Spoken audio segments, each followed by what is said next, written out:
Okay, this is a bit weird, first ever video, so, right, well, I'm reading something so it's going to look a bit weird. I've wanted to post a video for a while, and I've had a YouTube channel for a while, but I've never really used it properly, and I thought I'd give it a try. I'm Andrew, I'm 33, I had an idea to talk about my problems in some kind of hope that it will help relieve the problems that I have with depression, anxiety, and hopefully make me feel a bit better about things in life and the difficulties I have every day, and hopefully a few people will be able to understand where I'm coming from, because a lot of people don't, and they see me a certain way, and hopefully this will help clear things up. Now, I know I'm not the easiest person to cope with. My poor wife Charlotte, our best friend Bobby, and Charlotte's parents, who we all live with at the moment. The house isn't massive, but it's just enough to sort of house us all. Charlotte's sister, who's autistic, comes home every other weekend, and she lives in assisted living outside of that time, apart from when she comes home for holidays and such. It definitely is good we've got our own sort of a roof over our heads, with people that love us and who do and have helped us out more than we could ever sort of repay. But not having our own space definitely puts pressure on our relationship. Mine with Charlotte and Charlotte's with me. We have been there a while, and still being in debt and me being unemployed is making it pretty hard to keep up repayments and such. Charlotte's self-employed, but doesn't get paid a lot, unfortunately. Her talent is actually greater than what she actually gets paid, and we keep telling her that, but there's nothing we can do to push her to charge more, and some people refuse to pay more, so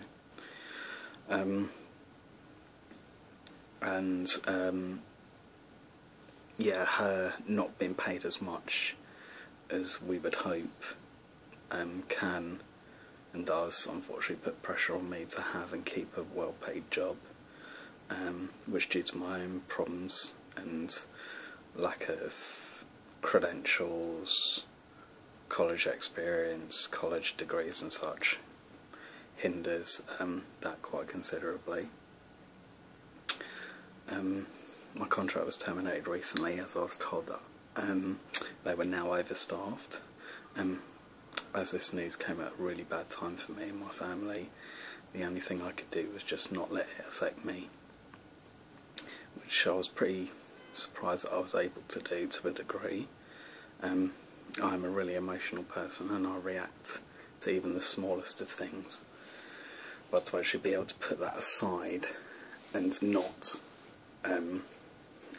scream and shout and stamp my feet was an achievement. Could have gone better, but could have gone a lot worse.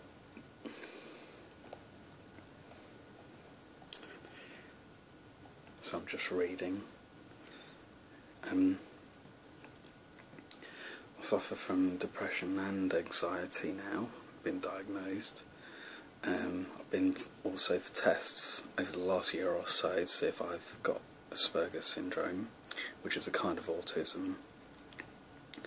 I've since found out that I do not have Asperger's, also known as AS, but I do have strong AS traits, along with cognitive processing problems, which are to do with these following things: attention span, the ability to stay on task in a sustained, selective or divided way; working memory, the ability to retain and process information for short-term periods; processing speed, the rate at which the brain handles information; long-term memory, the ability to both store and recall information for later use; visual processing, the ability to perceive, analyse and think in visual images. Auditory processing, the ability to perceive and conceptualise what is heard. Logic and reasoning, the ability to reason, prioritise and plan. Now you could probably tell that I've actually taken that from somewhere else, I didn't write that myself. Now I've been described as a lot of things, annoying, I talk too much, rants, get worked up over the smallest and silliest of things, then also too quiet, moody.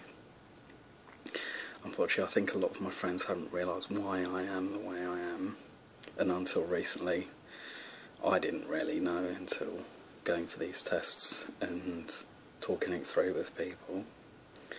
Some people just put it down to Andrew being Andrew. Now to an extent I think that's true, but most of the time it's things like my brain processes, or lack thereof, at work. Just an example, after I met Bobby and Charlotte, we would meet up with friends of theirs, and for being out of my comfort zone, of the people that I know and the surroundings I know, I would clam up and would come across as either being rude or just too quiet or ignoring others, when what I would be actually doing was being painfully shy and not able to engage people because I wouldn't know how to.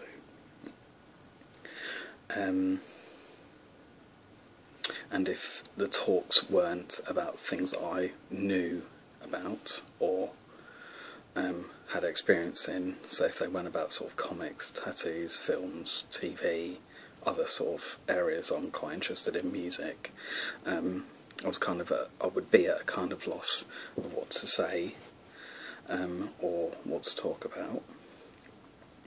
And being that after some pretty disastrous, or a pretty disastrous school life, where I felt like I only had a few friends that I could count on, not long after school, that was very wrong. I found out that was very wrong.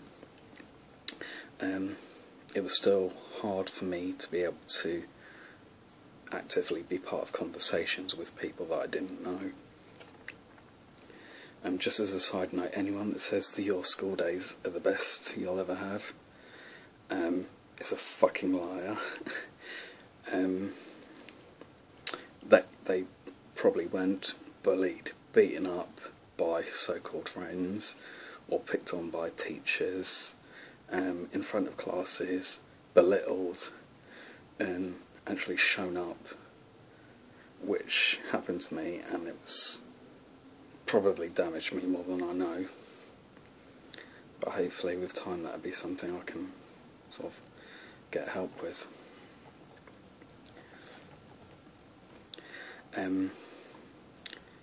Now, being like this when out with friends would upset them, and they weren't able to understand why I was like that, and we've had discussions about it where they were upset about it and they thought I was doing these things on purpose, and obviously I wasn't. They know that now, but and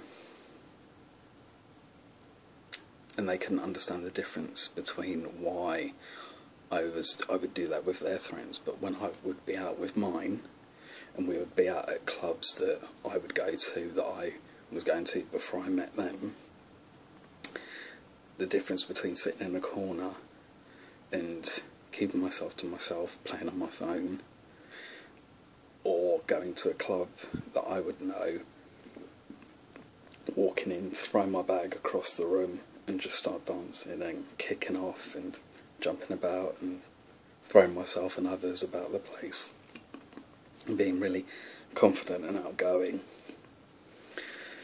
And yeah, and they just couldn't understand the difference, or why there was such a polar opposite difference. Now these two examples are just a few of the opposites that I find myself in all the time. Another example would be two of the reasons I have tattoos. And now I've been asked before why I have tattoos and why did you get them, and etc. etc. Now, apart from the love of tattoos, I love the way they look and the art form and such. I would say 2 reasons I do have them. They're a tool. Sometimes it's the look at me, I have tattoos type thing. And then also, I have tattoos, I'm scary, go away, leave me alone. I don't want to be talked to, I don't want to be looked at. Forget I'm here. Ignore I'm here. Either way.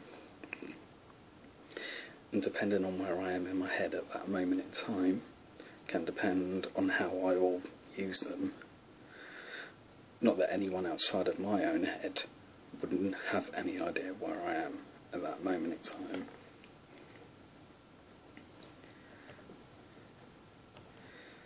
Now, it's also been suggested to me that my interest in music can be linked to my AS traits.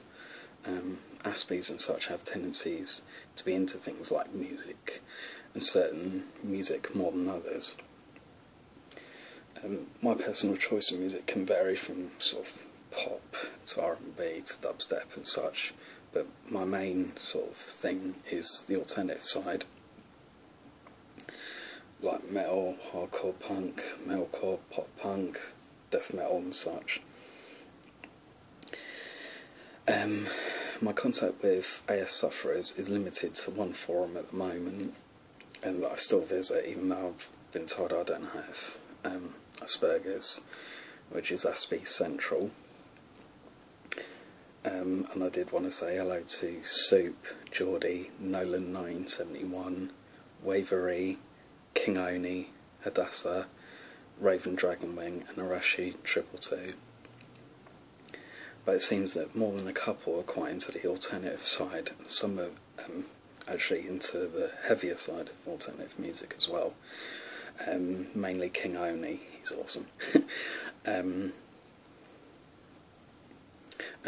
Charlotte has said to me that she thinks that it's because of the sort of drum beats and the varies and those kind of aspects of why I feel drawn to that so much so, and I wouldn't disagree, but why I then like things like sort of Dashboard Confessional, City in Colour and all the acoustic-y type stuff is maybe a bit more of a mystery.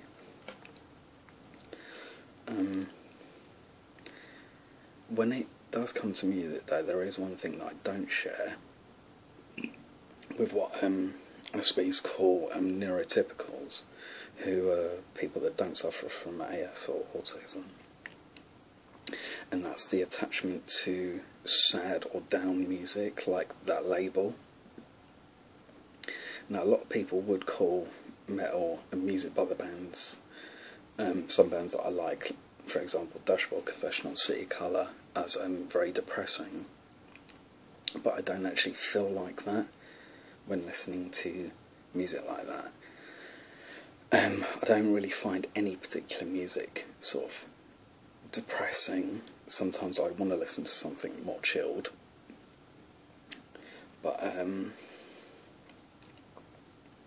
so I just lost my place. Yeah. Now, when I was working with a friend at one of my earliest jobs, he didn't want me playing the latest Dashboard Confessional album that had come out at that time, because he was going through a breakup and found it too hard to listen to. Now, I'd get really angry with him because I couldn't understand why he found it so depressing. I just wanted to listen to music and have it playing in the shops that we were working in at the time. And obviously it wasn't his fault. He was feeling something completely different to me, but I didn't, and I couldn't understand that, and I still don't. There are people that don't listen to certain things at certain times because of the way they're feeling, and that's not something I really able to get my head around.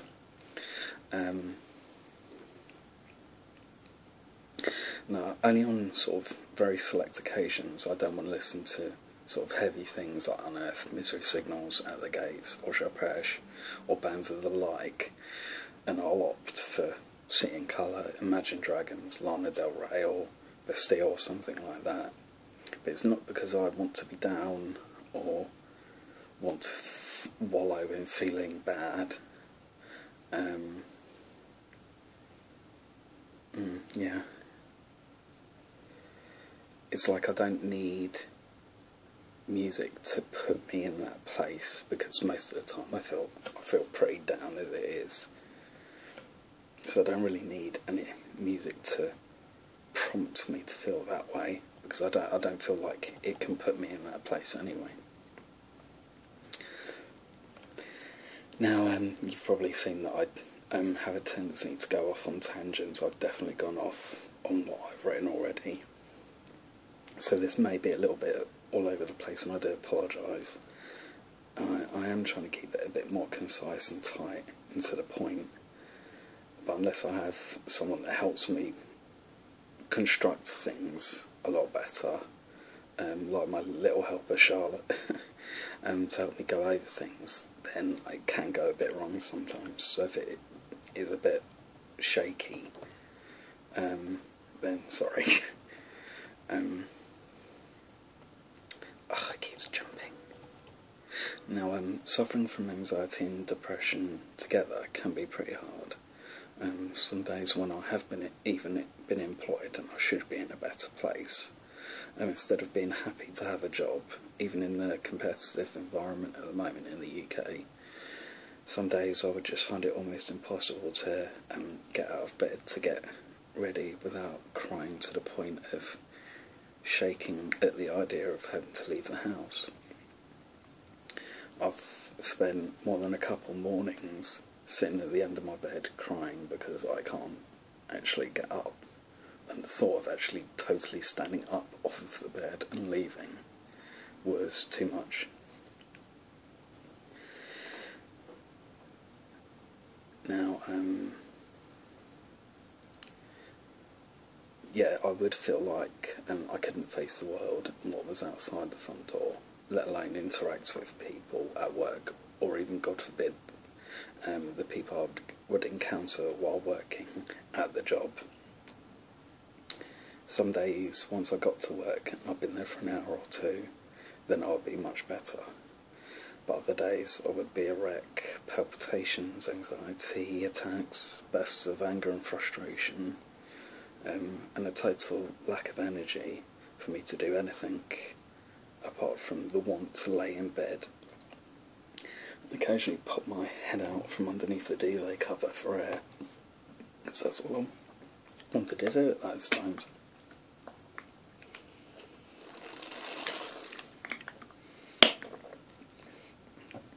Now, I was diagnosed with depression in around early to mid 2008, and anxiety since probably about late 2011, I think. Unfortunately, these aren't really sort of part-time conditions. Some people only experience it at certain times. Some people feel like they live with it every single second, minute of the day. And that's what it kind of feels like for me, especially at the moment. And I know it's kind of like that for others too. And it can affect every moment of your life and every decision you make. I know people who can't commit to any plans throughout fear of not wanting to upset or make promises that they end up breaking. Which can bring a whole new level of frustration to friendships and relationships with those kind of people, because nothing can ever be confirmed, and you'll never know whether or not you'll actually get to carry through on those plans that you've made. And it's not their fault, it's not anyone's fault. If you're suffering from depression and anxiety that badly, then what you're supposed to do, you can't blame that person, you can't be angry at them. That's not fair. And I've always said to the closest people to me that you shouldn't have to apologise for your feelings. If you're feeling a certain way, you can't help that. It's a natural reaction to something. If you're going to feel sad about something that that makes you feel a certain way, then you can't change that. And it's weird to think that you would actually shout or have a go at someone for that.